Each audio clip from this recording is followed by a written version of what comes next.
Her billionaire CEO husband kicked her out for being barren. Now his new Instagram model. Wife begs me to save her child. The woman standing in my clinic doorway looked nothing like her Instagram photos. Gone was the bronzed goddess with the perfect contour and designer wardrobe. In her place stood someone hollow-eyed, trembling, clutching a Hermes bag like a life preserver.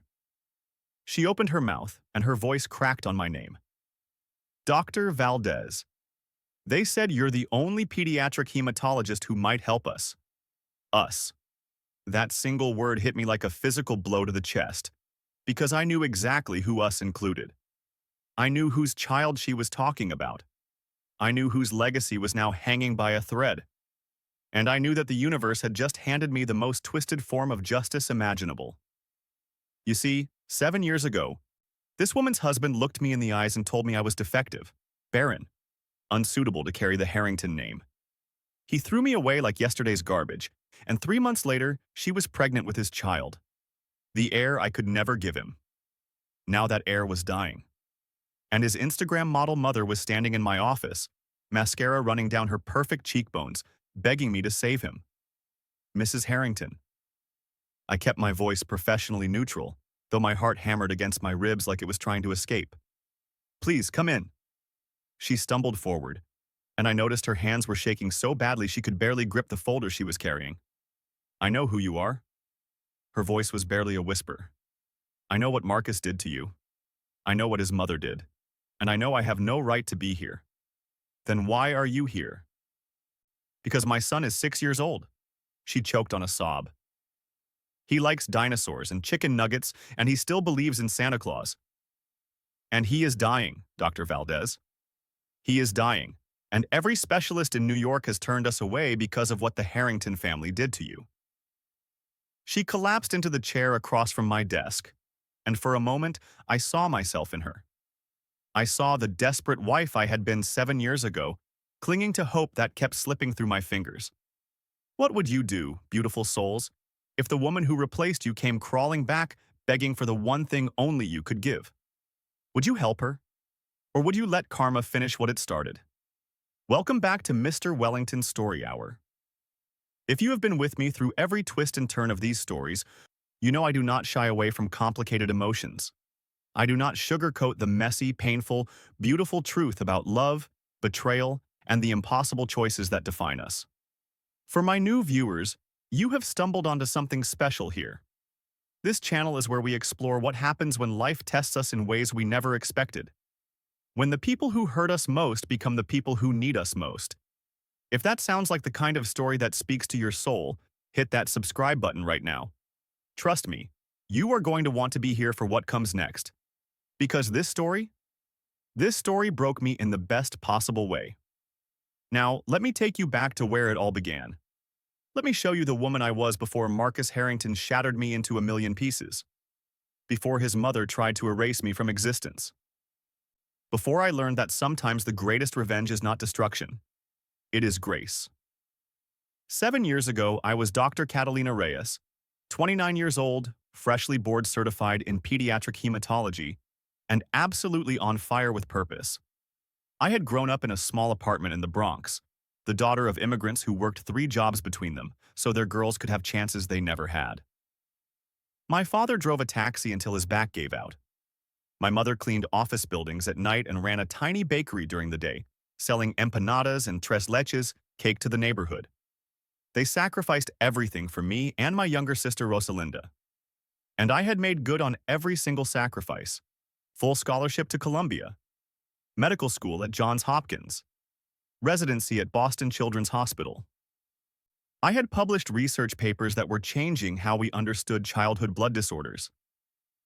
I had parents flying their sick children across the country just to see me. I was living proof that the American dream was not dead. And then I met Marcus Harrington. It was at a medical conference in Chicago. I was presenting my research on rare pediatric anemias, standing at a podium in front of 200 specialists, explaining how we could identify genetic markers earlier and save more lives. After my presentation, a man approached me at the reception. Tall, dark hair with just a hint of silver at the temples. A smile that made my stomach flip in ways I was not prepared for. Dr. Reyes. His voice was warm, cultured, like honey poured over gravel. Your research is extraordinary. The early intervention protocols you are proposing could save thousands of children. I remember blushing. Actually blushing, like a teenager meeting a movie star. Thank you, I managed. Are you in the medical field? He laughed, and the sound wrapped around me like cashmere. Not exactly. I am Marcus Harrington. My family's foundation funds pediatric research initiatives. I am here looking for brilliant doctors doing important work. He paused, his eyes never leaving mine. I think I found one. That night, we talked until the hotel bar closed. He asked about my research, my family, my dreams. He seemed genuinely interested in my work, not just trying to impress me with his wealth and connections. He did not mention that his family's pharmaceutical empire was worth $4.7 billion. He did not mention that his mother had already selected 3 suitable candidates for him to marry, all from old money families with the right pedigrees. He did not mention that pursuing me would start a war with the most dangerous woman I would ever encounter. He just looked at me like I was the most fascinating person in the room. And God help me, I believed him. Our courtship was the stuff of fairy tales. Private jets to Paris for dinner, weekends in the Hamptons, flowers delivered to my office every single day, each arrangement more elaborate than the last. He came to my presentations, sat in the front row, applauded the loudest. When I worried I did not fit into his world, he held my face in his hands and said the words that sealed my fate. Catalina, you are my world. Everything else is just background noise. We were engaged within 4 months, married within 6. My mother cried happy tears at the wedding, overwhelmed by the venue, the flowers, the 300 guests in designer gowns. She kept touching my dress like she could not believe it was real. Mija, she whispered before walking me down the aisle, since my father had passed 2 years earlier. Your papi is watching from heaven. He is so proud. I believed her. I believed all of it. What I did not see was Vivian Harrington's face during the ceremony. The way her smile never reached her eyes. The way she looked at me like I was a stain on her pristine family legacy. The way she was already planning my destruction. I should tell you about Vivian, because understanding her is essential to understanding everything that came after. Vivian Ashworth Harrington came from old money, the kind of money that builds libraries and names hospital wings, the kind of money that whispers instead of shouts, because true power never needs to raise its voice. She had married into the Harrington pharmaceutical fortune at 22, a strategic merger of bloodlines and bank accounts. When her husband died of a heart attack 15 years later, she took control of everything: the company, the foundation, the family image, and most importantly, Marcus. Her only son was her masterpiece. She had molded him from birth to be the perfect heir. The right schools, the right friends, the right career trajectory. She had planned every detail of his life, including his eventual marriage to a woman from an acceptable family who would produce acceptable heirs. Then I came along. A Latina from the Bronx, daughter of immigrants. No family fortune, no social connections, no pedigree. To Vivian, I was not just unsuitable. I was an infection that needed to be eliminated, but she was smart. She did not attack immediately. She smiled at our wedding. She welcomed me to family dinners. She even made a show of donating to my research fund. She was patient. She was calculating. And she was waiting for the perfect moment to strike. That moment came when I could not give Marcus the one thing his family needed most: an heir. The first year of our marriage was genuinely happy. Marcus and I settled into a rhythm that felt natural, comfortable. He traveled for work but always came home to me. We talked about our days over dinner. We made plans for the future. When I suggested we start trying for a baby, he was enthusiastic. I would love nothing more than to see you holding our child, Catalina. A little girl with your eyes and your brilliant mind. We tried for 6 months with no success. Not unusual, my gynecologist assured us. Many couples take a year or more. But Vivian's questions started shortly after. Any news yet, dear? She would ask at every family gathering, her voice dripping with false sweetness. You know the Harrington legacy depends on the next generation. Marcus began making comments too. Subtle at first. Maybe you should cut back on work stress. I hear that affects fertility. Then less subtle. Mother knows a specialist. The best in New York. She thinks you should see him. I agreed, mostly to keep the peace. The specialist was kind, thorough, and ultimately puzzling. Your tests look normal, Dr. Reyes, he told me after a full workup. There is no obvious reason you should have difficulty conceiving. Sometimes these things just take time. But time was a luxury Vivian was not willing to give. After 18 months of trying naturally, I agreed to fertility treatments. Hormone injections that left me bloated and emotional. Procedures that invaded my privacy and dignity. Monthly disappointments that felt like personal failures.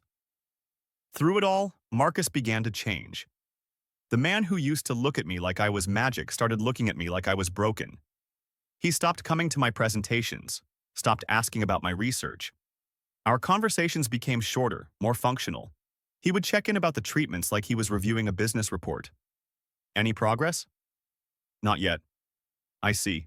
The distance between us grew wider every month.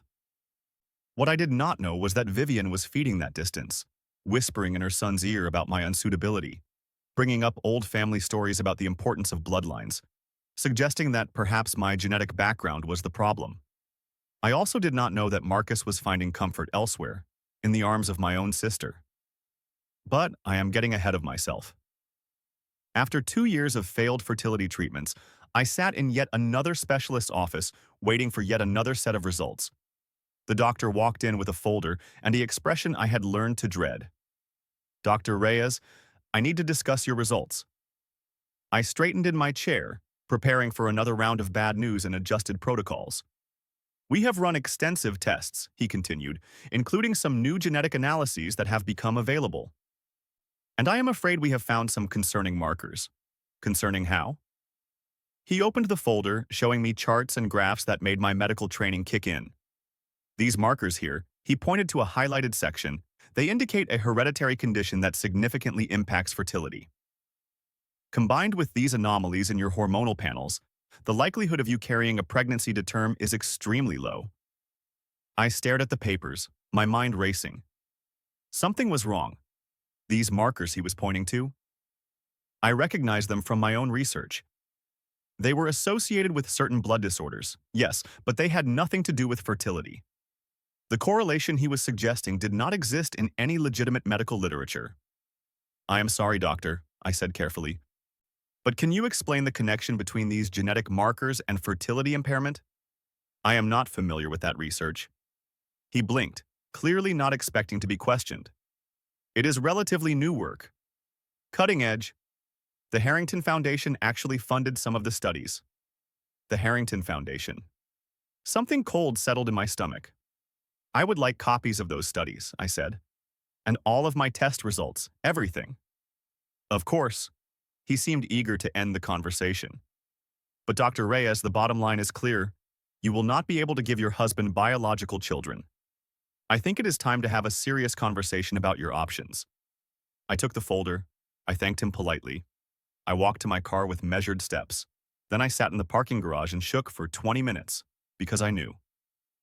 Even before I reviewed the research myself, even before I traced the funding sources and found the fabricated studies, even before I discovered that this so-called specialist was on Vivian Harrington's payroll, I knew I had been set up. But I had no idea how deep the conspiracy went. That evening, I came home to find Marcus waiting for me in his study. The room felt different somehow. Colder. The leather chairs and mahogany desk that had once seemed warm and inviting now felt like a courtroom. Marcus was standing by the window, a glass of whiskey in his hand. He did not turn around when I entered. Catalina. His voice was flat, emotionless. We need to talk. I know. I had the folder of test results in my bag. I was going to show him the inconsistencies, expose the fraud, make him see what his mother had done. The specialist confirmed it. He still would not look at me. You cannot carry a child. Marcus, those results are not accurate. If you would just look at the actual data, the methodology is completely flawed. The genetic markers they are citing have nothing to do with fertility. This is manufactured. Your mother. He cut me off by finally turning around, and what I saw in his eyes stopped my breath. There was no confusion, no curiosity, no desire to understand. There was only cold, settled certainty. He already knew.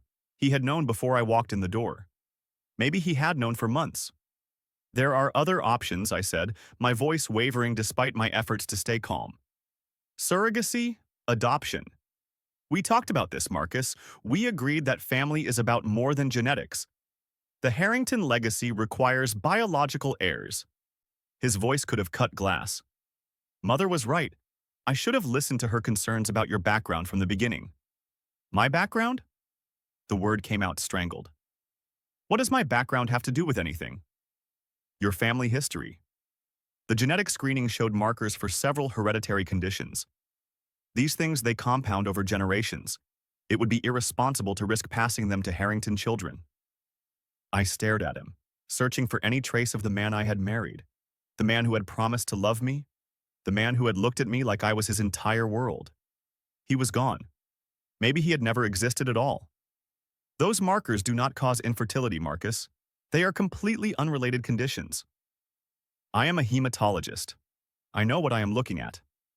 Whoever gave you this information is lying. Something flickered in his eyes. Doubt? Guilt? It vanished before I could identify it. I want a divorce, he said, instead of addressing anything I had raised. Mother's attorneys have prepared papers.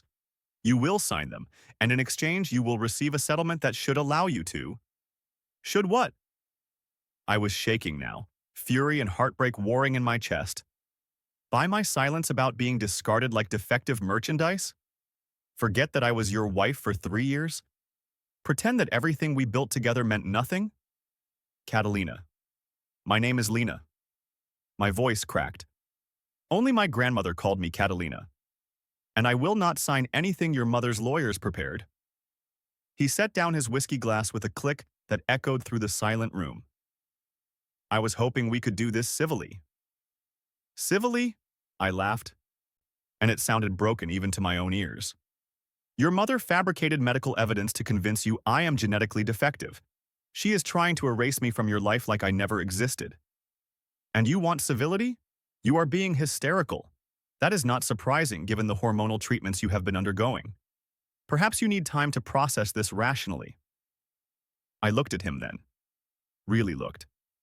And I finally saw what I had been blind to for 3 years. I saw his mother's influence in every cold word.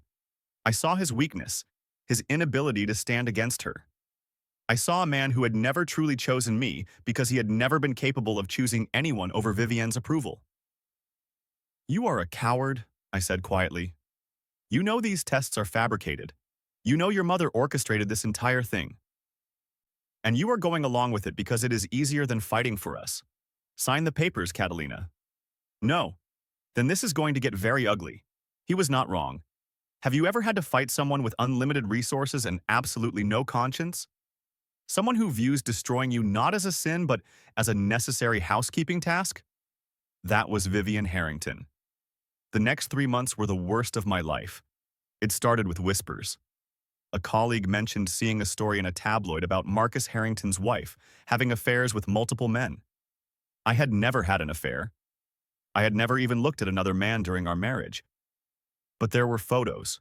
Doctored, I realized later, but convincing enough to raise eyebrows. Then the hospital board received anonymous concerns about my credentials. Nothing specific enough to investigate formally, but enough to put me under scrutiny. Grant applications that should have been approved started coming back with requests for additional review. My younger sister Rosalinda, who had been teaching at a private school in Manhattan, was suddenly let go. Budget cuts, they said. The fact that a Harrington Foundation trustee sat on the school's board was just a coincidence. My mother's bakery, which had operated without incident for 15 years, received 3 health code violations in 1 month. The inspector seemed embarrassed, apologetic even, but violations were violations. Every person I loved became a pressure point. And Vivienne pressed them all. I hired my own lawyers, ones not connected to the Harrington sphere of influence. I gathered evidence of the fabricated medical reports. I prepared to fight. My lead attorney, a woman named Sandra Chen who had made her reputation taking on powerful families, sat me down after reviewing everything. Dr. Reyes, you have a strong case. The medical fraud alone could result in criminal charges. We could expose everything the Harrington family has done. I felt hope for the first time in weeks. Then I saw her face. But, she continued, you need to understand what that fight will cost. Not money that I can work with, but time. Years, potentially, of litigation. And in that time, Vivian Harrington will continue her campaign against everyone you love. She paused, letting that sink in. Your sister just lost her job. Your mother's bakery is under siege. I have already heard rumors that your research funding is being quietly blocked at several foundations. These people have the resources to make your life, and the lives of everyone connected to you, absolutely miserable for as long as it takes. So what are you saying? I should just give up? Let them win? Sandra leaned forward, her eyes compassionate but frank. I am saying you need to decide what victory means to you. You can fight and probably win eventually, but the collateral damage might be catastrophic. Or you can take the settlement, rebuild your life somewhere far from their reach, and let karma handle the rest.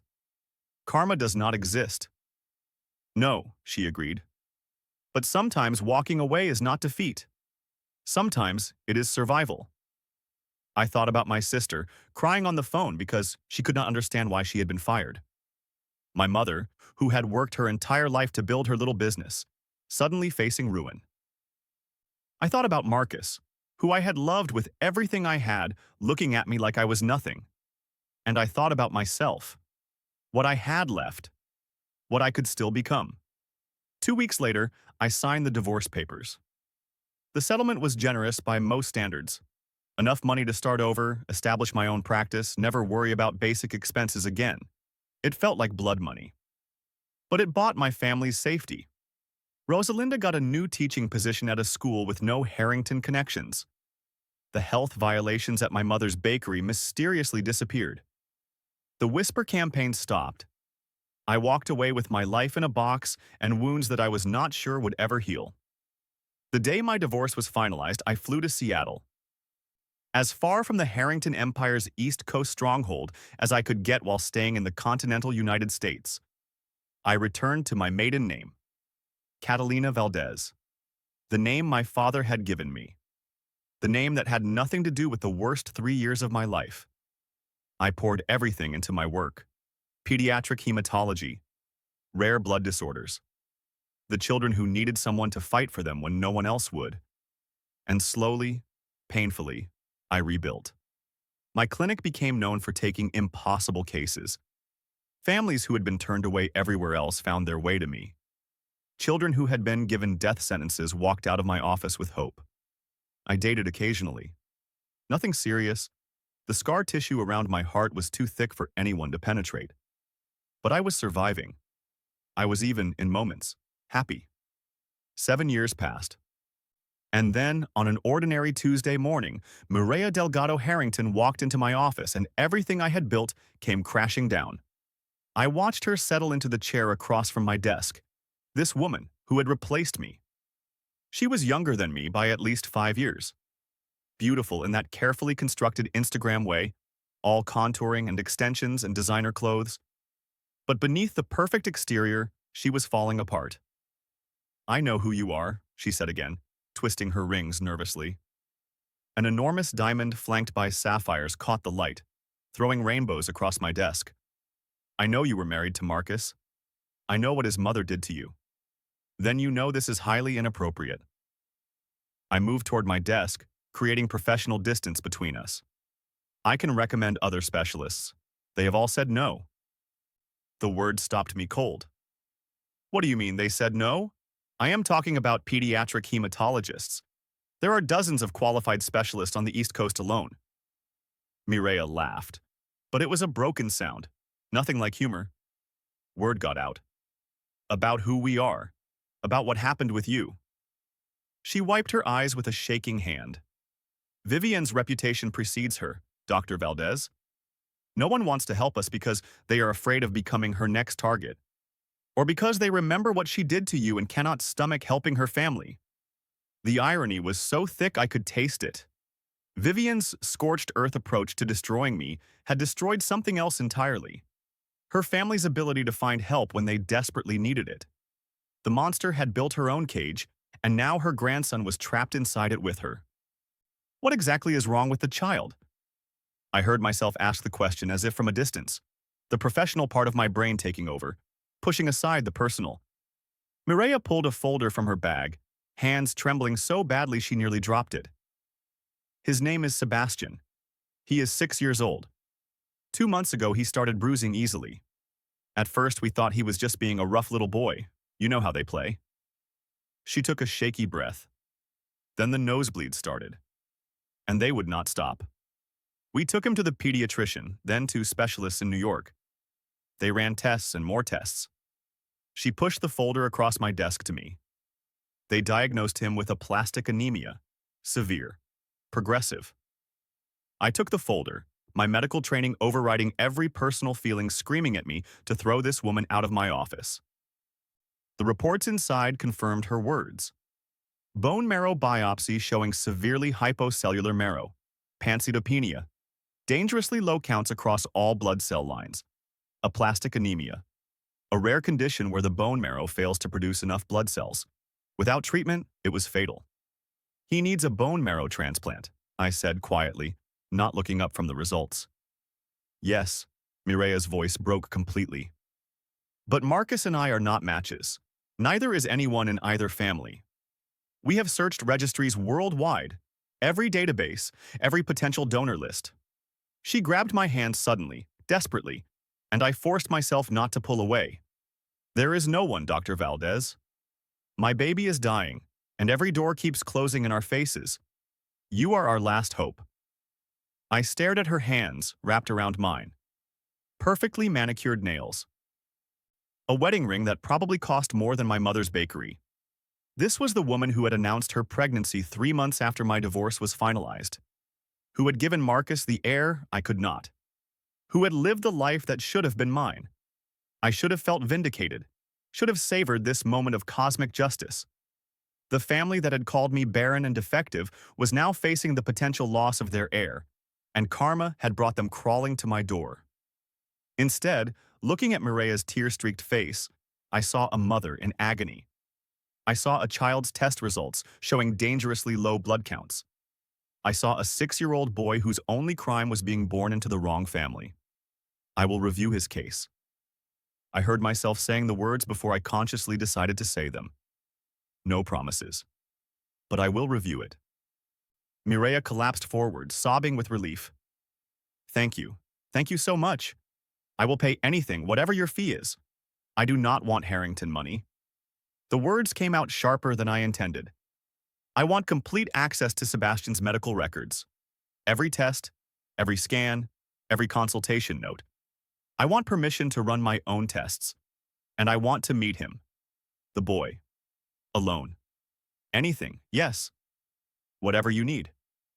After she left, I sat in my empty office for a long time, staring at the folder containing a child's death sentence. Sometimes the universe has a cruel sense of humor. Sometimes it forces you to save the family that tried to destroy you. And sometimes it is testing whether you have become better than the worst thing that was done to you. I was about to find out which kind of test this was. Beautiful souls. I need to pause here and ask you something. What would you do in Catalina's position? Here is a woman who had everything taken from her. Her marriage, her reputation, her belief in love and fairness, all of it destroyed by the Harrington family. And now they need her. They actually need her. The woman they called Barren, the woman they discarded like trash. Would you help them? Would you turn them away, or would you do something in between? Drop your thoughts in the comments below. I read every single one of them, and I genuinely want to know where you stand. And if this story has already grabbed you by the heart, if you are already invested in what happens to Catalina and Sebastian, and everyone caught in this tangled web, smash that like button. Share this video with someone who appreciates a story that does not take the easy way out. Because trust me, what Catalina discovers next changes everything. Not just for her, but for everyone involved. Now, let me tell you about the day she met Sebastian Harrington, Seattle Children's Hospital, third floor, oncology wing. I had arranged for Sebastian's transfer from New York, partly for continuity of care and partly, if I am being honest, because I needed him on my territory.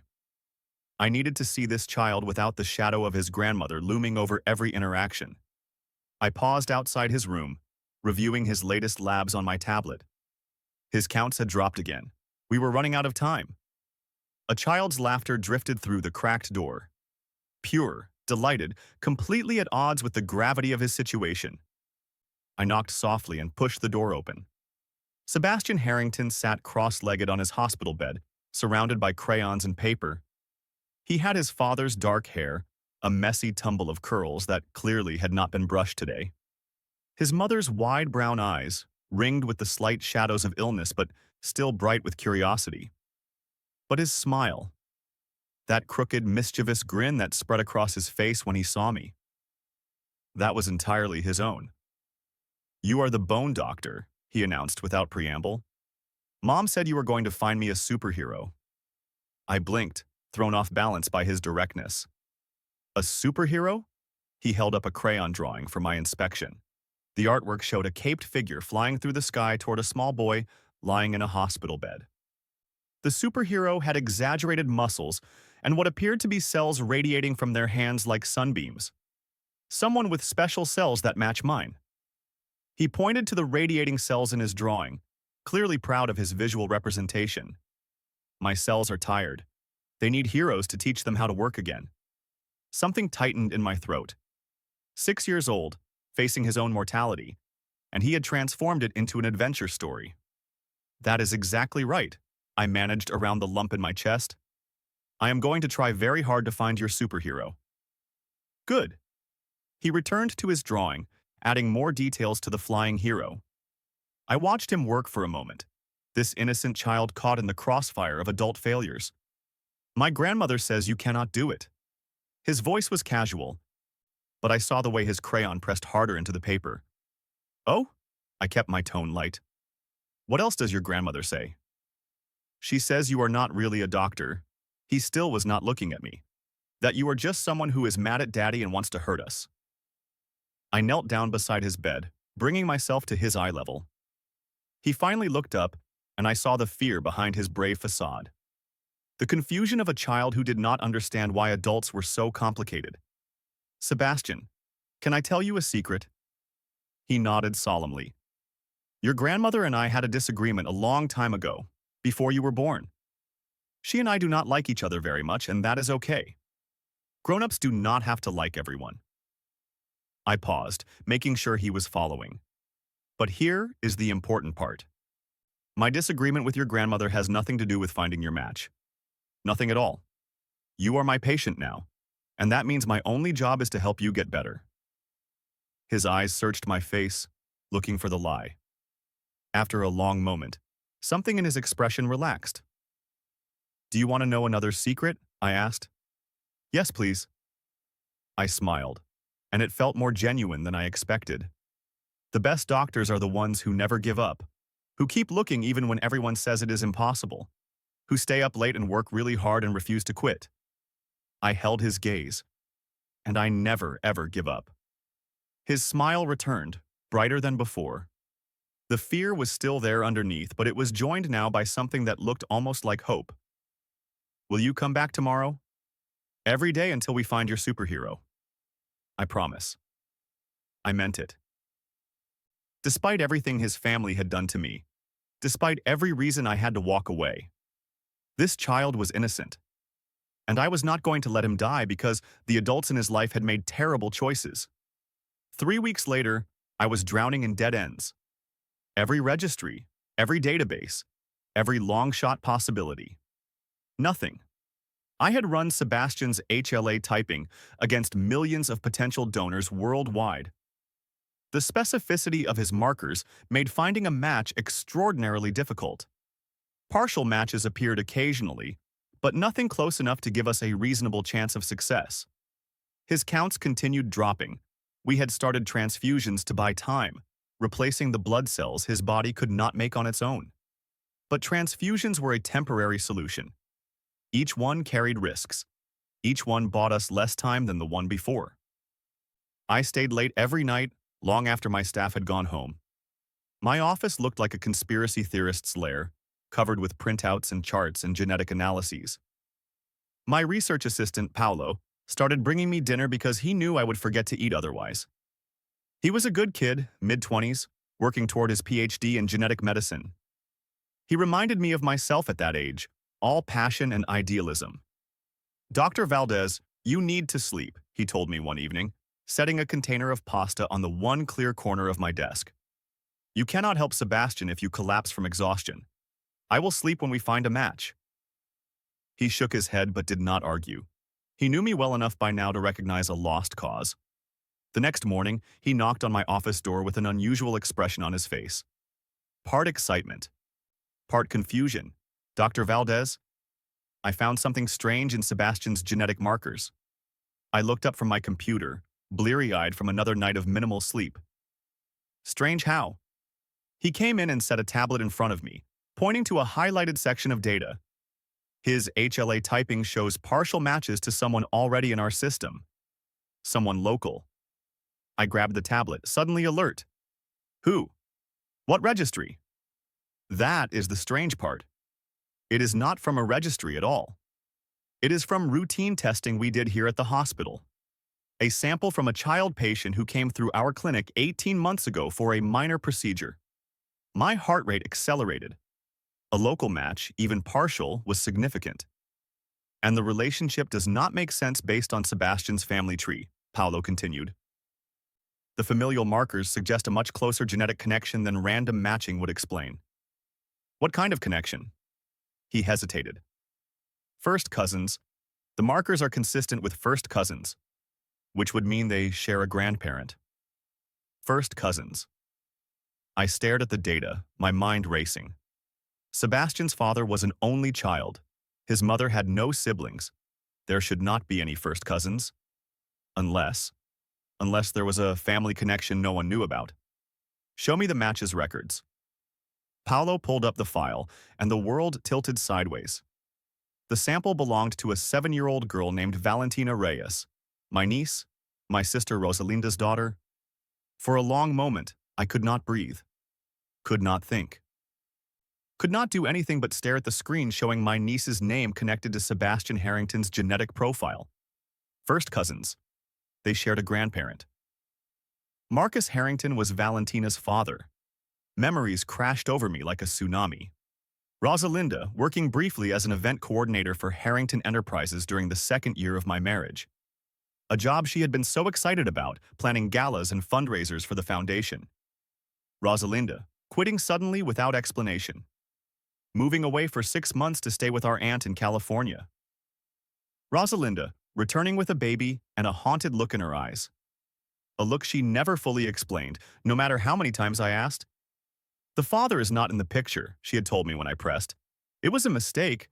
I do not want to talk about it." I had been too wrapped up in my own failing marriage to push harder, too grateful for the distraction of a new niece to question the timing. Now the timing made horrifying sense. While I was undergoing fertility treatments, while I was injecting myself with hormones and tracking ovulation and praying for a miracle, while I was believing my husband when he said he wanted a family with me. Marcus was sleeping with my sister. He was making a baby with her while telling me I was the one who could not conceive. And then he had the audacity to divorce me for being barren, to call me defective, to let his mother destroy my life. When all along, he had proven that I was not the problem. He had proven it by fathering a child with Rosalinda. "Dr. Valdez?" Paolo's voice cut through my spiral. I realized I was gripping the edge of my desk so hard my knuckles had gone white. "Are you okay? Do you know this patient, Valentina Reyes?" I forced myself to breathe, to think, to be a doctor first and a devastated sister second. "Yes, I know her. She is my niece." Paolo's eyes went wide. Oh God. Then the father of Sebastian would have to be. He trailed off, putting the pieces together. "I need to make a phone call," I said, my voice sounding strange and distant in my own ears. Please do not mention this to anyone. Not the team, not the hospital administration, no one. Not until I figure out how to handle it. Of course. He backed toward the door, clearly recognizing he had stumbled into something far beyond genetic analysis. I am sorry, Dr. Valdez. I did not realize. You could not have known. No one could have. After he left, I sat in my office surrounded by the evidence of my sister's betrayal and my ex-husband's lies. Valentina, my sweet, innocent niece who called me Tia Lena and loved dinosaurs almost as much as Sebastian apparently did.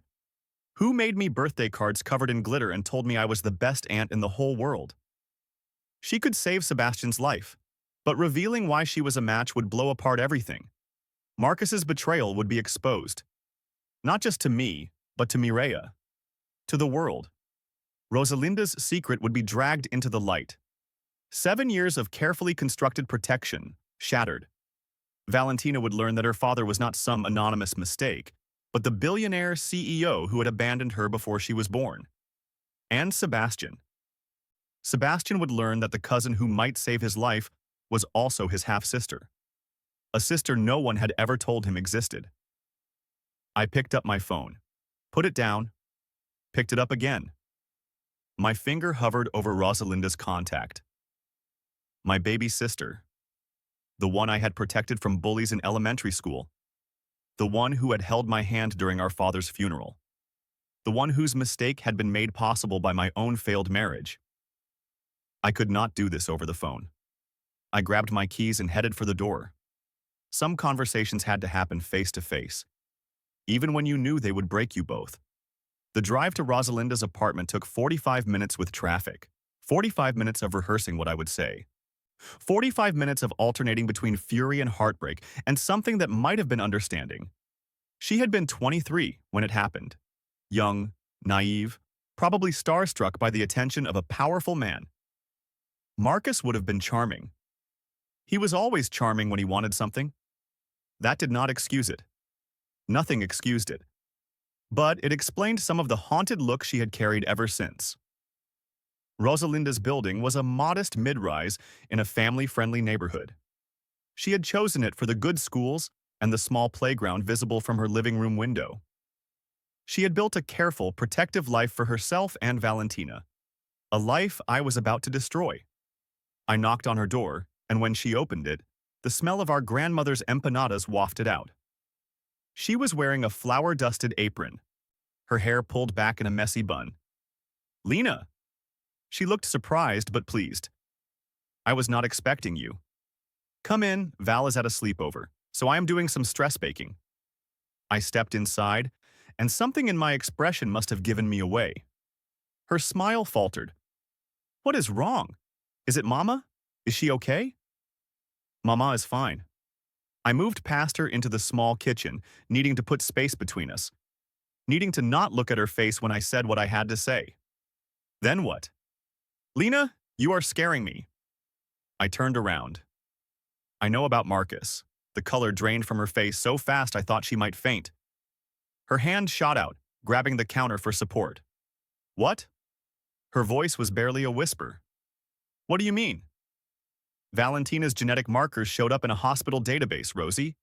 They match Sebastian Harrington's." She made a sound like a wounded animal, small, broken, utterly devastated. "Who is Sebastian?" She could not finish the question. She already knew the answer. "Sebastian is Marcus's son," I said quietly. "He is 6 years old.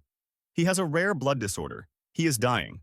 And the only potential bone marrow match in any database in the world is your daughter." I watched my sister crumble. There is no other word for it. She did not cry, not at first. She just crumbled, sliding down until she was sitting on the kitchen floor, her back against the cabinets. I sat down across from her. The tile was cold. Neither of us cared. "Tell me, please. I need to understand." The story came out in fragments. Broken sentences punctuated by tears that finally started falling. It was at a company party. One of the foundation galas I was coordinating. I had too much champagne. Way too much. She wiped her face with her apron, smearing flour across her cheeks. Marcus was. He seemed so sad. He kept talking about how you did not understand him, how the fertility treatments had changed you, how you were always working or at doctor's appointments and never had time for him anymore. I felt sick. He said you were growing apart, that he did not know how much longer the marriage could last, and I was drunk and stupid and… One night, she looked at me with devastated eyes.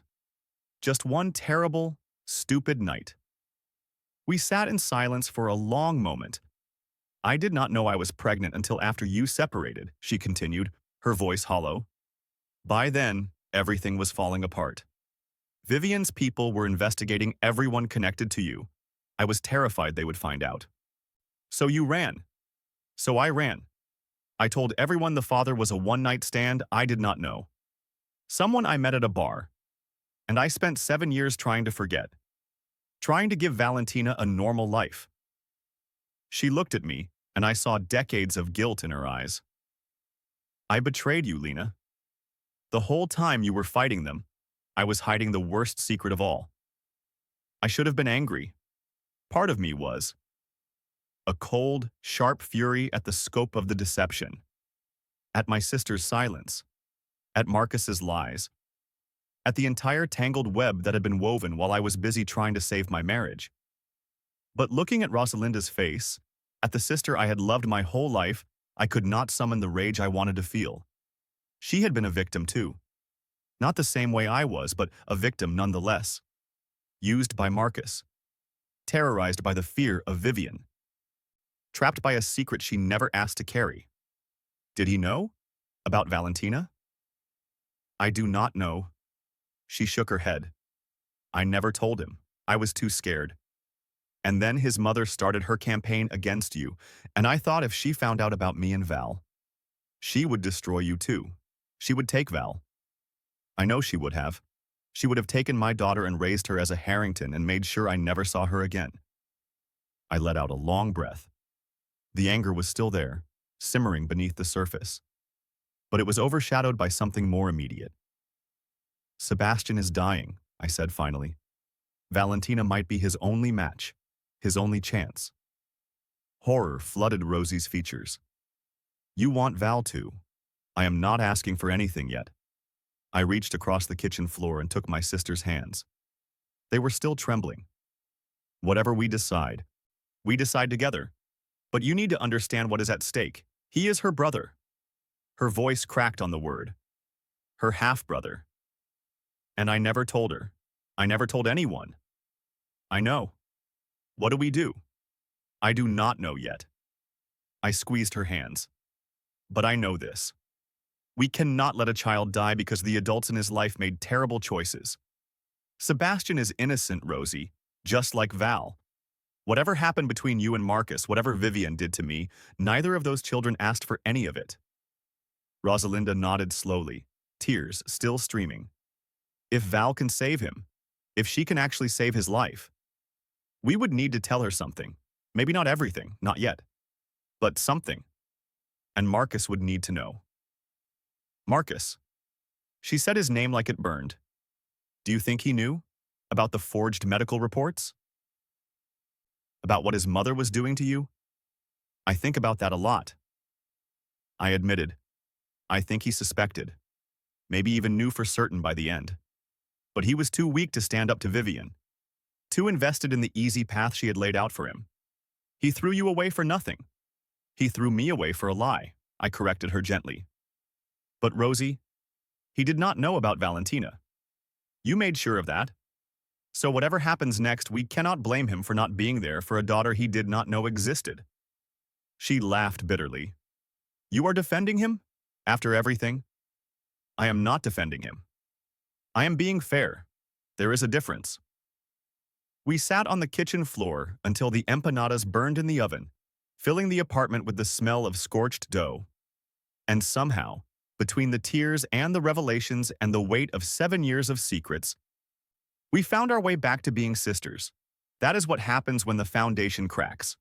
Sometimes the whole building falls down, and sometimes you discover the foundation was never as important as the people standing inside it. Beautiful souls, I need to stop here for now. But I promise you, this story is far from over. We have not even gotten to the part where Marcus learns the truth. We have not seen Valentina's incredible courage or the moment that changed everything. We have not reached the ending that still makes me cry every time I think about it. If you want to hear what happens next, make sure you are subscribed and that notification bell is turned on. I do not want you to miss a single moment of how this story unfolds. And while you are waiting, tell me this. Rosalinda betrayed her sister with the worst possible person at the worst possible time. She kept it secret for 7 years. Can you forgive her? Could you? Drop your answer in the comments. I will be reading every single one. This is Mr. Wellington, reminding you that every story, no matter how painful, has the potential for redemption. Stay with me, beautiful souls. The best is yet to come. The next morning, I made a phone call that I had been dreading since the moment I discovered the truth. Mireya answered on the second ring. Dr. Valdez. Her voice was desperate, hungry for any news. Have you found something? Please tell me you have found something. I may have found a match. But it is complicated. Complicated how? Hope and fear warred in her voice. Whatever it is, we can handle it. Just tell me my son has a chance. I took a deep breath. The potential donor is a child, a 7-year-old girl. And there are family connections that make this situation extremely sensitive.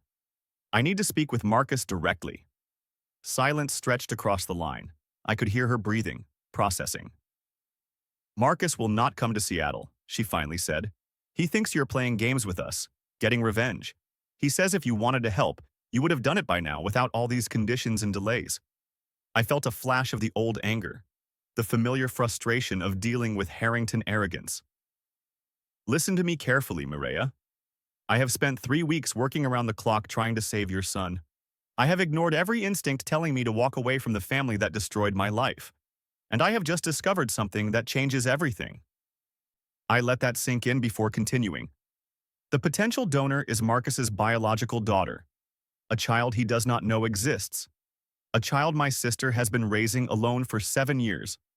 So you tell your husband that if he wants Sebastian to live, he will be on a plane tonight. Because this conversation needs to happen face to face. I hung up before she could respond. Either Marcus would come or he would not. Either way, I had done everything I could. He came. His private jet landed at Boeing Field just after midnight. By 9 the next morning, he was sitting in my office, looking nothing like the man I had married.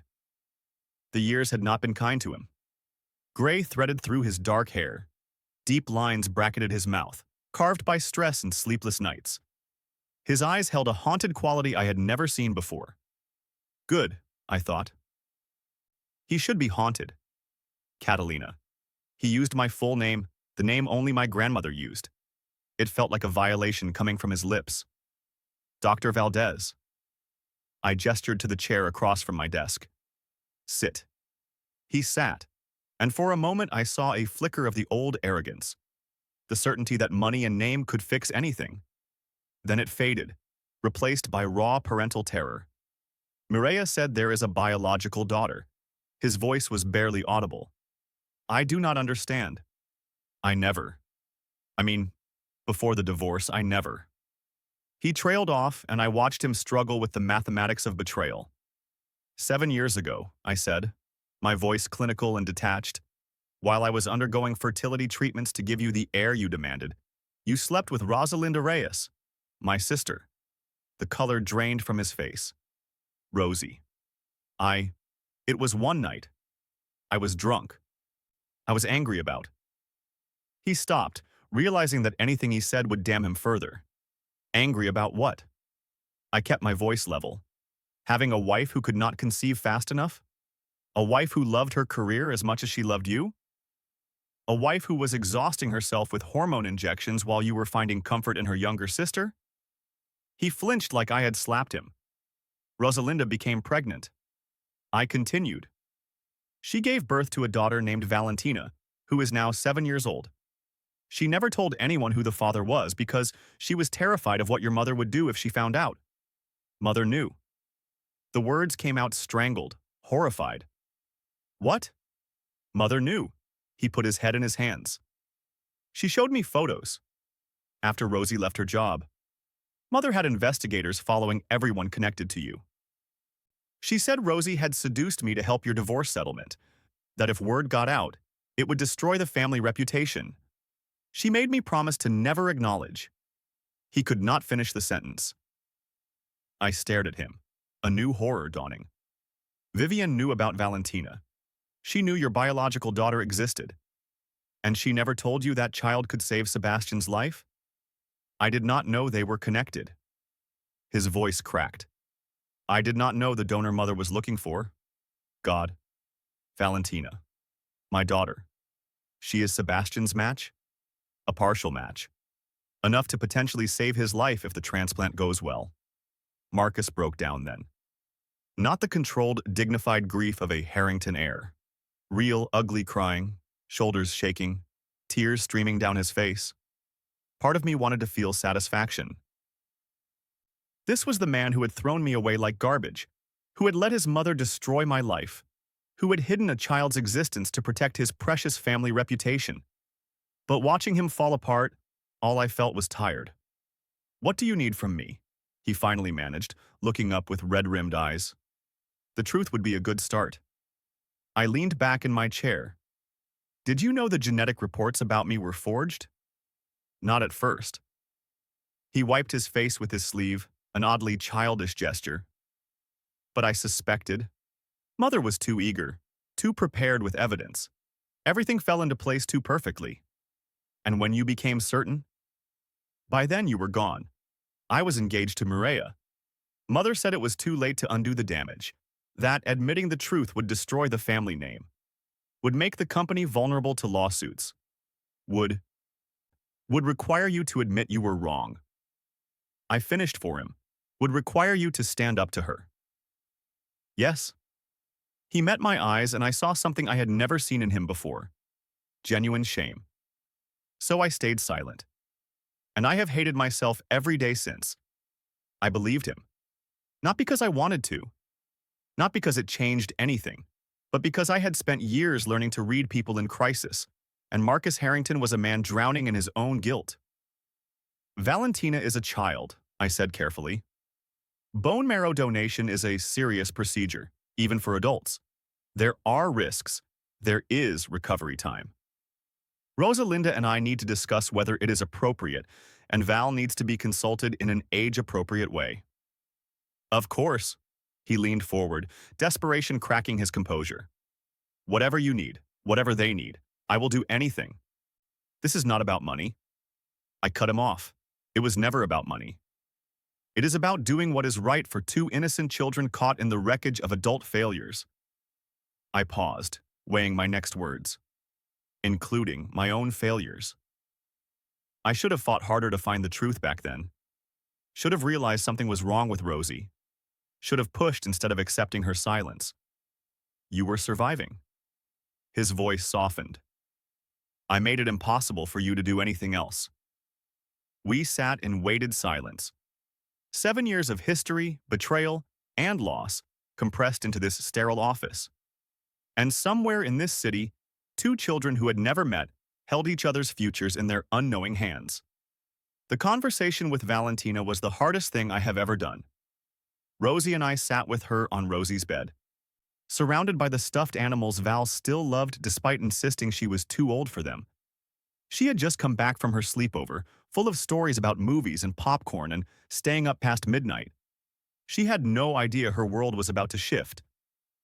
You know how everyone's body is different? Rosie began, her voice trembling only slightly. How some people have brown eyes and some have blue.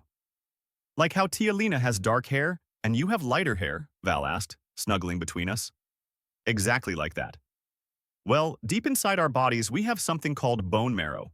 It is like a special factory that makes tiny cells to help keep us healthy. Like a factory inside us? Yes, baby. Exactly like a factory. Rosie took a shaky breath, and I reached over to squeeze her hand. There is a little boy who is very sick. His name is Sebastian. He is 6 years old, just a little younger than you, and his factory stopped working properly. It is not making the cells he needs to stay healthy. Val's eyes widened with concern. That sounds really scary. It is scary. For him and for his family. But doctors think your factory makes cells that could help his factory learn to work again, like your cells could be teachers for his cells. I could help him get better? Maybe. It would mean going to the hospital and having doctors take a little bit from your factory. It would hurt, kind of like getting a shot but bigger. And you would need to rest for a while after. Maybe miss a few days of school. I watched Val process this, her 7-year-old mind working through the implications. Would I miss the science fair? No, sweetheart, that is not for another month. You would be all better by then. Val considered this seriously. Is the boy scared? The question hit me right in the chest. Such simple words, such profound empathy. I think so, yes. I answered when Rosie could not speak. He is very scared. He has to stay in the hospital and get lots of tests, and he does not always feel good. But he is also very brave. Like a superhero? I smiled, remembering Sebastian's drawings. He actually loves superheroes. He draws pictures of them all the time. Val's face lit up. I love superheroes too. Especially the ones who help people. She was quiet for a moment, playing with the ear of a stuffed rabbit. Then I want to help him. Are you sure, baby? Rosie's voice cracked. You do not have to. No one will be upset if you say no. But he is scared, and if I can make him not scared anymore, I should do it. Right? That is what heroes do. Rosie pulled Val into a fierce hug, tears streaming silently down her face. Over our niece's head, her eyes met mine. Thank you, she mouthed. I nodded, my own throat too tight to speak. Valentina did not know she was agreeing to save her half-brother's life. She did not know that the sick little boy shared her father. She did not know any of the complicated adult truths that had brought us to this moment. She just knew someone was scared and she could help. Sometimes children understand heroism better than any of us. The donation procedure was scheduled for the following week. We kept the full truth from Valentina, telling her only that the sick boy was someone Tia Lena was trying to help at her hospital. She accepted this with the easy trust of childhood. We also kept the details from Sebastian. He knew a donor had been found. He knew it was a little girl close to his age. He called her his superhero and drew picture after picture of their cells working together inside his body. Marcus stayed in Seattle, hovering at the edges of everything. I would not let him meet Valentina until Rosie was ready, and Rosie was not ready. She needed time to process. Time to figure out how to explain to her daughter that the father she had always said was not in the picture was actually very much in the picture. That he was rich and powerful and had another family. That he had a son who needed her. But for now, we focused on what mattered most. Getting both children through this safely. Valentina was a champion. On the morning of the procedure, she walked into the hospital wearing a cape her mother had made from an old red bedsheet. She had insisted, superheroes wear capes, she explained seriously, and today I am going to be a superhero. The nurses fell in love with her immediately. They gave her a special bracelet and let her pick the color of her hospital gown. She chose purple because that was her favorite. The extraction went smoothly. Valentina was under anesthesia, so she did not feel anything during the procedure itself. When she woke up, she was sore and tired, but triumphant. Did you get the cells? She asked me groggily. Did you get enough to help the boy? We got plenty. I smoothed her hair back from her forehead. You did so good, Val. So incredibly good. Can I meet him now? The boy? I hesitated. That was a conversation we had not fully prepared for. Not today, sweetheart. He is in a different part of the hospital, and he needs to rest while his body gets ready for your cells. But maybe soon, okay? She nodded, already drifting back to sleep. Tell him the superhero says hi. I will, I promise. Sebastian received his sister's bone marrow on a rainy Thursday morning. I watched the transfusion myself, standing in the corner of his room as the precious cells flowed through an IV line into his small body. Mireia sat beside his bed, clutching his hand. She had not slept in days.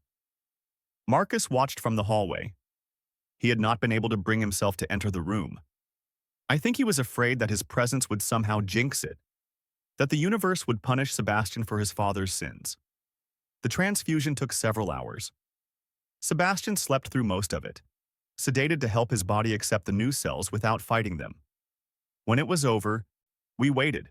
The first few days were terrifying. Engraftment, the process of the donated cells taking hold and beginning to produce new blood cells, does not happen immediately.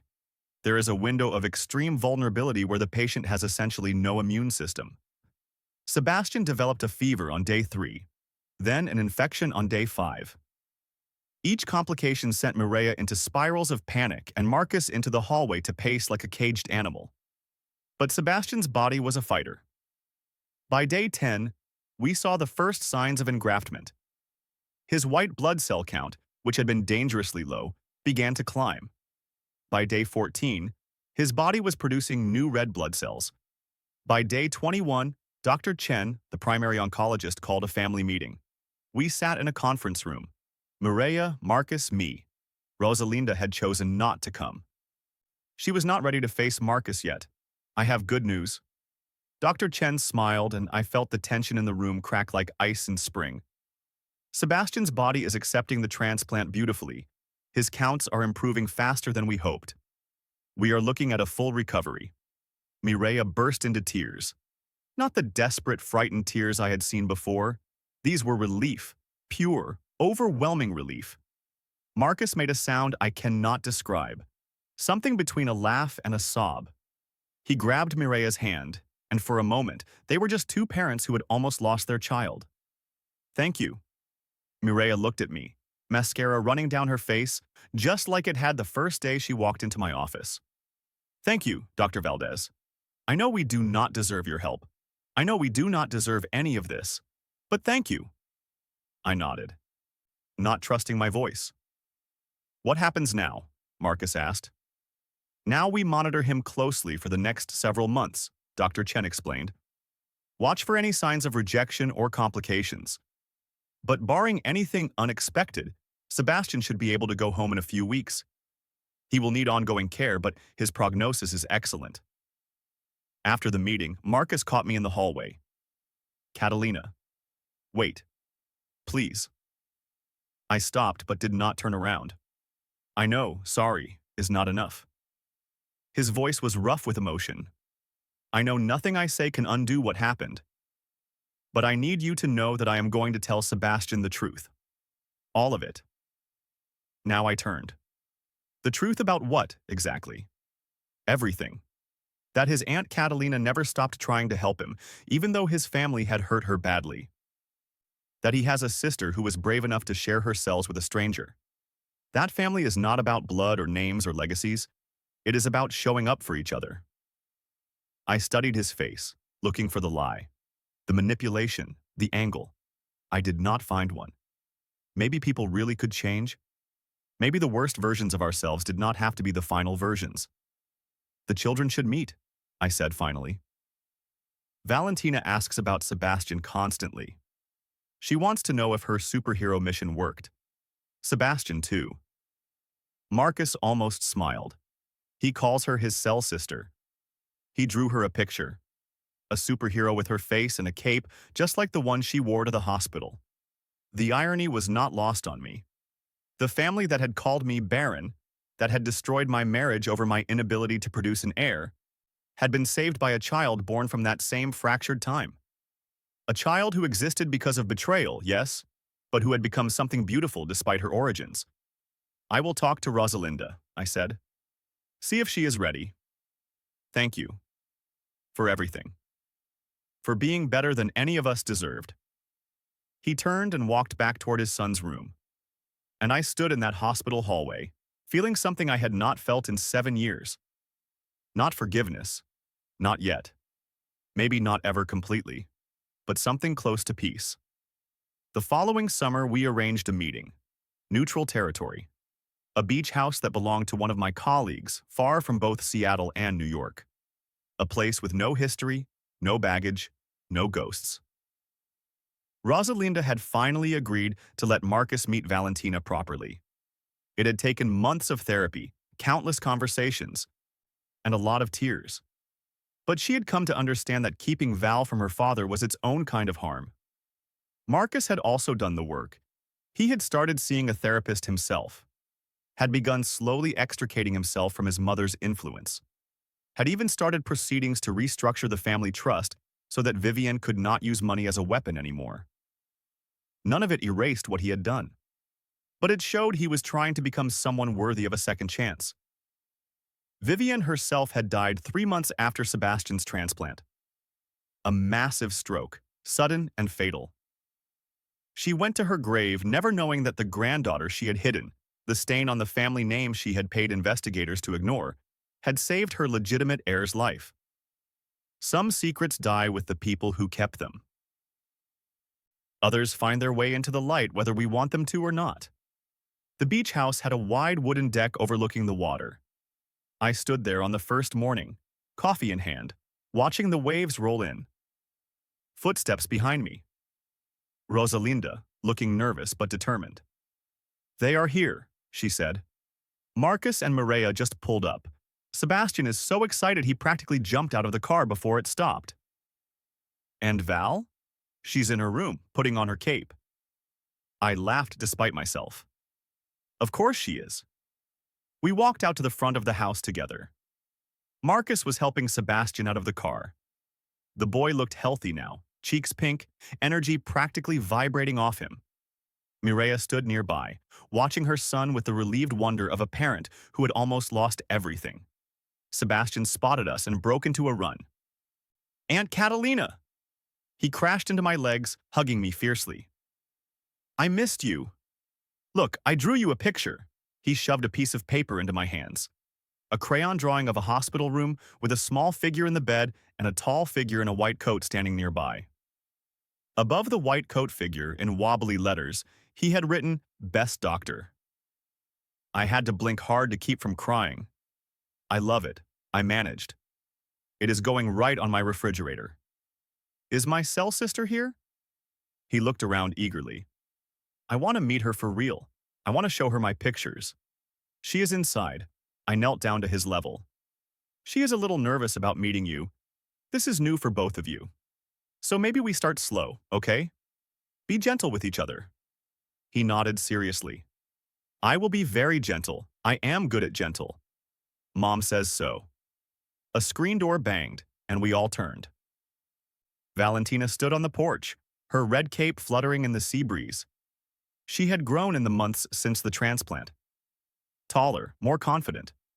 But her eyes still held that same earnest warmth. She looked at Sebastian. Sebastian looked at her. For a long moment, nobody moved. Then Sebastian walked forward, slowly, clutching his folder of drawings. "Are you the one who gave me your cells?" Valentina nodded. "Did it hurt?" "A little, but not too bad." She paused. "Are you not scared anymore?" Sebastian shook his head. "Not anymore, because of you." He held out his folder. "I made you pictures. To say thank you. Do you want to see?" Valentina's face broke into a smile. "I want to see all of them." They sat down right there on the porch steps, heads bent together over Sebastian's artwork. Within minutes, they were giggling about something. Within an hour, they were building sandcastles on the beach, making up elaborate stories about kingdoms beneath the waves. I watched them from the deck. Rosalinda stood beside me, tears streaming silently down her face. "They do not know," she whispered. "They do not know they are brother and sister. Not yet. But they will when they are ready. When they are old enough to understand that people make terrible mistakes and still find their way to something good. What if they hate us for keeping it secret?" I put my arm around my sister. "Then we will explain. We will tell them about fear and shame and protecting the people we love. We will tell them the truth, all of it, and we will trust them to be as brave and forgiving as they have already shown us they can be." Below us, Sebastian held up a shell he had found in the sand. "Val, look. It is like the one in your picture." Valentina took it, examining it seriously. "You can keep it. For when your cells get lonely and miss my cells." "They will not get lonely," Sebastian said with the absolute certainty of a child. "Because we are cell siblings forever now." Forever. Such a simple word. Such an impossible promise. But watching those two children, connected by blood and medical miracle and the tangled wreckage of adult failures transformed into something redemptive, I believed it might be true. 2 years passed. Seasons changed. Children grew. Wounds that had seemed permanent began, slowly, to heal. Sebastian thrived. His blood counts remained stable. He went back to school, made friends, discovered a passion for marine biology that delighted his parents and surprised no one who had watched him collect shells on that beach. Valentina flourished too. She knew now that Sebastian was her brother. We had told her on her 9th birthday, sitting her down with Rosalinda and Marcus, and more honesty than any of us had ever managed before. She had been quiet for a long time after we finished explaining. Then she had looked at Marcus and said something that broke all of us. "You were not there before because you did not know. But you are here now. That is what matters, right?" Marcus had not been able to speak for several minutes after that. The relationships rebuilt themselves in unexpected configurations. Marcus and Mireia remained married, but their bond had fundamentally shifted. The crisis had stripped away pretense and revealed what was real between them. They were partners now in a way they had never been before. Marcus and Rosalinda found their way to something like friendship, not romance. That door had closed permanently. But a respectful co-parenting relationship centered entirely on Valentina's well-being. And Marcus and I, we would never be friends. Too much had happened, too many wounds carved too deep. But we had reached a peace, an acknowledgement that we had both played roles in our own destruction, and that clinging to blame served no one. Then, on an ordinary Wednesday, I received an envelope in the mail. Elegant cream paper, gold embossing, the kind of stationery that costs more than most people's grocery bills.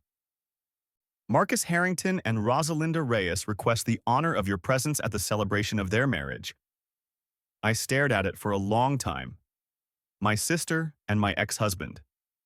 The betrayal that had happened in secret, now emerging into daylight as something chosen and intentional.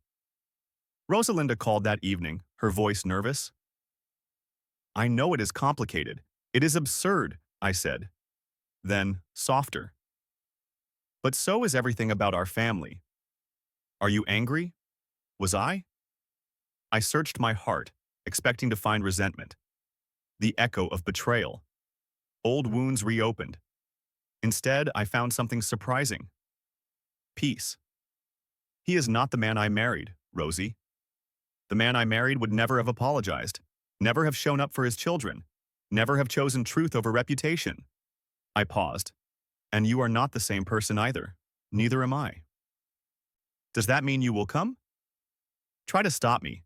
Someone has to make sure Val's flower girl dress matches Sebastian's ring-bearer suit." She laughed. The first real laugh I had heard from her in years.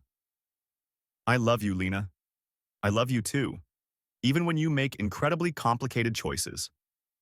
The wedding was beautiful, not in the ostentatious way Harrington events usually were. This one was small, intimate, held in a garden with only close family and friends. No society photographers. No foundation donors. No Vivian Harrington casting disapproval from the front row. I watched my niece and her half-brother walk down the aisle together, scattering petals and carrying rings with matching concentration.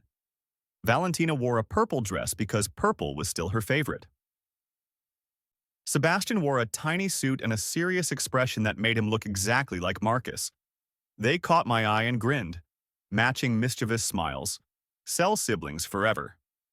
After the ceremony, Marcus approached me.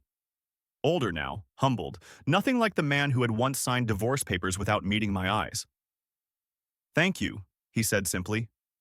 "For what?" "For being better than any of us deserved. For saving Sebastian. For showing me that family is not about bloodlines or inheritance. It is about showing up, even when showing up is the hardest thing you can do." I looked at him. Really looked. And I saw someone who had been broken by his own choices and rebuilt himself into something more genuine. Not perfect, never perfect, but trying. "We all deserve second chances," I said finally. "Even you." He smiled, and for just a moment, I glimpsed the man I had once loved beneath the layers of regret. Then Valentina crashed into my legs, demanding I come see the cake, and Sebastian followed, arguing about who got the first slice. Rosie appeared with her bouquet, asking if I had caught it during the toss. I had not, but that was okay. Some traditions were meant to be broken, and I was surrounded by family.